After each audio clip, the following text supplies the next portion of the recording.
A kid who got pushed around every day suddenly finds out he's got 3 uncles in the mafia. Turns out every single one of them is a jacked badass, and they're filthy rich to boot. One of his uncles even takes him out every day in a convertible, showing him what real luxury feels like. But during a surfing trip, some guy steals the spot Josh was using. Without missing a beat, his uncle steps in and handles the situation right then and there. The guy, though, isn't about to let it go and turns his attention on Josh instead. And the uncles aren't the type to back down, so they hand Josh a gun. The message was pretty clear. Show this punk just how small he really is. And also teach Josh a little lesson about how power is everything. Now, before all this, Josh hadn't actually been living with these uncles. But after his mom suddenly passed away, a lonely Josh reached out to his grandmother, who he hadn't seen in 10 years. She quickly brought him back to her massive mansion. The yard was packed with luxury cars. Cash was practically lying around everywhere. And Josh immediately felt like a total country bumpkin. That huge gap in lifestyle made him realize he was seriously out of his element. His uncles could see he was uncomfortable, so they just handed him a stack of cash without a word, and even made it a rule: don't come back until it's all spent. But just as he was getting lost in this lavish, money-no-object lifestyle, a shocking truth came to light. Turns out his grandma and uncles run the biggest crime family in the area, known as the Beast Crew. Everyone calls his grandmother Smurf,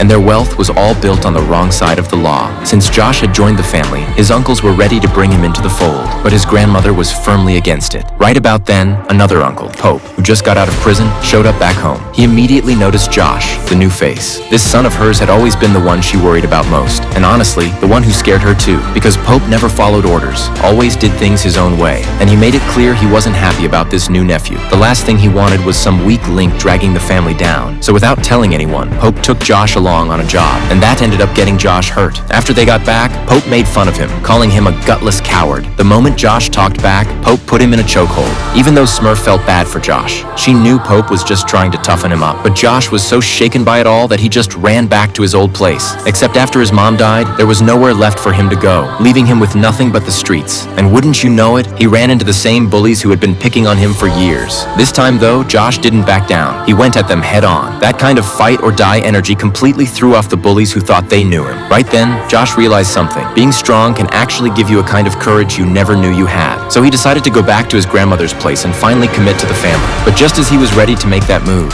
his uncles suddenly found themselves in serious trouble.